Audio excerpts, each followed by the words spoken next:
উজ্জ্বল এবং আনন্দময় বনে খালি পায়ে হাঁটার গুরুতর পরিণতি সেখানে থাকত। নেনে নিনি নামে পরিচিত একটি হাসিখুশি ছোট্ট খরগোশ, যে উদ্যমী এবং আরাধ্য। তার একটা বিশেষ স্বভাব আছে যে সে সবসময় খালি পায়ে হাঁটতে পছন্দ করে।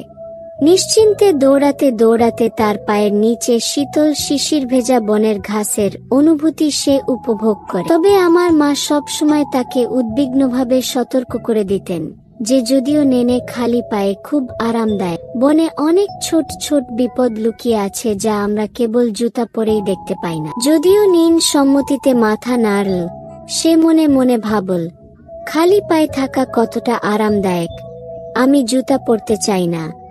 একদিন গ্রীষ্মের ছুটিতে ঠিক ঠিক রোদ উঠেছিল এবং নেনে আবার খালি পায়ে ঘর থেকে দৌড়ে বেরিয়ে গেল। যখন সে একটি পুরানো অব্যবহৃত মাঠের মধ্য দিয়ে দ্রুতগতিতে হেঁটে যাচ্ছিল, একটি অপ্রত্যাশিত চিৎকার নীরবতা ভেঙে তার পায়ের দিকে তাকাল। নেনে লক্ষ্য করল তার ছোট থাবা থেকে লাল রক্তের একটি উজ্জ্বল ধারা ঝরছে। দেখা গেল যে ঘাসের মধ্যে লুকিয়ে থাকা বেশ কয়েকটি ধারালো কাচের টুকরো ছিল এবং নিনি ঘটনাক্রমে সেগুলিতে পা রেখেছিল। তীব্র ব্যথায় নেনের চোখে জল এসে পড়ল। সে অসহায়ভাবে মাটিতে বসে পড়ল এবং তার আহত পায়ের দিকে তাকিয়ে রইল। এই মুহূর্তে আমার মা শব্দ শুনতে পেলেন এবং নিনির চেহারা দেখতে পেলেন। তিনি তৎক্ষণাৎ তাকে কষ্টের সাথে তার বাহুতে ধরে নিলেন এবং আলতো করে নিনির ক্ষত চিকিৎসা করলেন। তার মা আন্তরিকভাবে বললেন, নিনি দেখো, খালি পায়ে হাঁটার ফলে পাথর এবং এমনকি ধারালো গাছপালাও আমাদের পায়ের ক্ষতি করতে পারে। জুতার কথাগুলো ছোট ছোট অভিভাবকের মতো যা আমাদের পায়ের ক্ষতি থেকে রক্ষা করে। নিনি কেবল ঘরে থাকতে পেরেছিল, তার বন্ধুদের বাইরে আনন্দের সাথে খেলা দেখতে দেখতে ঈর্ষা এবং অনুশোচনা অনুভব করছিল।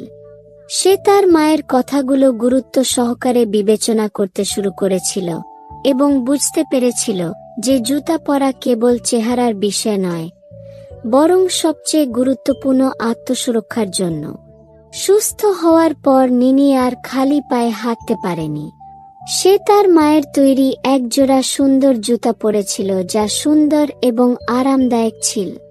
সে আবিষ্কার করেছিল যে জুতা দিয়ে সে আরও আত্মবিশ্বাসের সাথে বন ঘুরে দেখতে পারে এবং ঘাসের উপর দ্রুত এবং আরও দূরে দৌড়াতে পারে।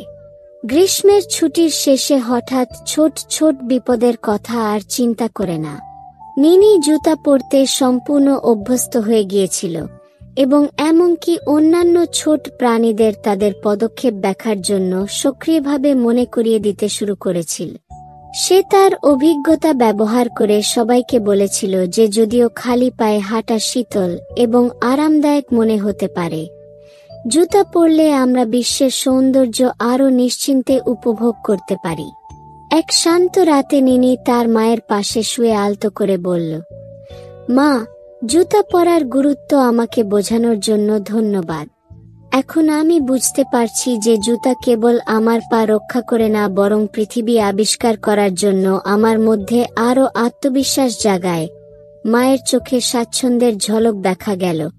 নিনি বুঝতে পেরেছে যে সে পরিপক্ক হয়ে আত্মরক্ষা শিখেছে এবং প্রতিটি যাত্রাকে মূল্য দিতে এই গল্পটি শিশুদের বলে যে স্বাধীনতা এবং সুখ উপভোগ করার পাশাপাশি আমাদের নিজেদেরও রক্ষা করতে শেখা উচিত।